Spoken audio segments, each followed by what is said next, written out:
बिस्मिल्लाहिर्रहमानिर्रहीम। मौजूद ख़वातीन व हज़रात, आज बड़े ही अहम मसले की तरफ मैं तवज्जो आपकी दिलाऊंगा। काफ़ी सारे लोग और भी दिलाते रहते हैं, बिलखुसूस जो लोग UK, Europe, America, Australia, even middle east में भी रहते हैं।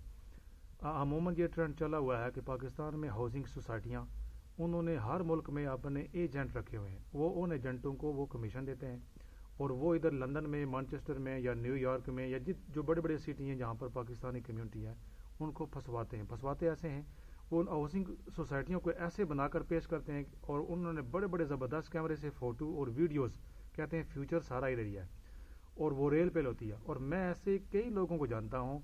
आज वीडियो इसलिए बना रहा हूँ कि आज एक मेरे पास केस आया। उन्होंने एक हाउसिंग सोसाइटी में प्लाट ख़रीदा। जब वो 2-3 साल बाद वहाँ पर गए तो वो पूरी हाउसिंग सोसाइटी उन्होंने किसी को बेच दी।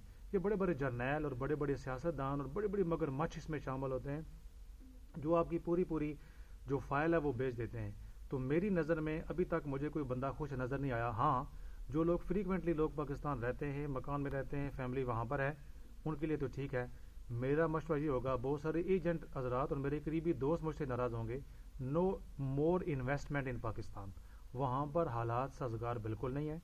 यहाँ पर लोग तिका तिका करके जोड़ते हैं और फिर कहते हैं चलो वहाँ पर ख़रीदते हैं। किस लिए ख़रीद रहे हैं?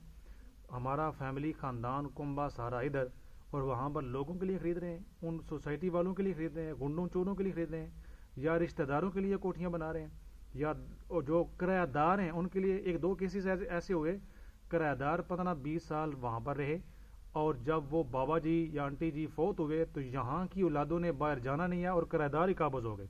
तो इसलिए आपकी कोठियों पर, आपकी जायदादों पर, आपके प्लाटों पर ये जर्नैल, सियासतदान और ये फाइलें बेचने वाले, पूरी पूरी हाउसिंग सोसाइटियाँ बेचने वाले। हमारे पास टाइम होता नहीं है कि कौन यहाँ की जो हमारी ख़ानदान या जो लोग हैं, जो फैमिलियाँ हैं, जो बच्चे हैं, वहाँ पर लाकानूनियत इतनी है कि एयरपोर्ट से लेकर घर तक हर बंदा जीबे काटने वाला मिलता है, उनके रूप को कुछ भी हों। तो यहाँ की बंदे तो एक ही बार अगर किसी के साथ फ्रॉड हुआ, वो कहते हैं हमें we will not go there, हमने वहाँ पर जाना नहीं है। तो खुदा रहा, मेरा मशवरा ये है, माने ना माने, बात मैं कर रहा हूँ कि ये है, वहाँ पर कोई इन्वेस्टमेंट ना करें, कोई प्लाट शाट ना खरीदें, जो हैं उनको किसी तरीके से बेचें। मैं ऐसे लोगों को भी जानता हूँ, वहाँ पर कोठी चढ़ाई बड़ी ज़बरदस्त है, राजा साहब की, चौधरी साहब की, आफा साहब की कोठी, उसको मेंटेन करने के लिए हर महीने में कोई उनको बिल 20,000, 30,000 और साल के बाद 2-4-5 लाख रुपया लगा रहे हैं।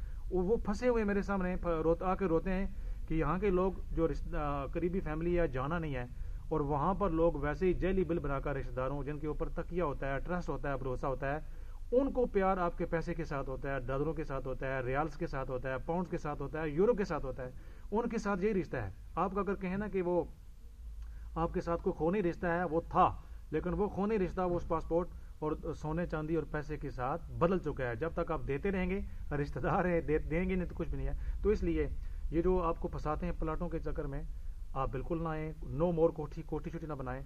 यहाँ पर इन्वेस्टमेंट करें, यहाँ पर इन्वेस्टमेंट करेंगे, मकान अगर किराए पर दे देंगे तो कुछ चंद पैसे आएंगे, मर भी जाएंगे तो लागत को मिलेगा। वहाँ की कोई कोठी, जायदाद, मकान, प्लाट यहाँ की औलाद का बिल्कुल नहीं है, लोग कब्जा करेंगे। शुक्रिया।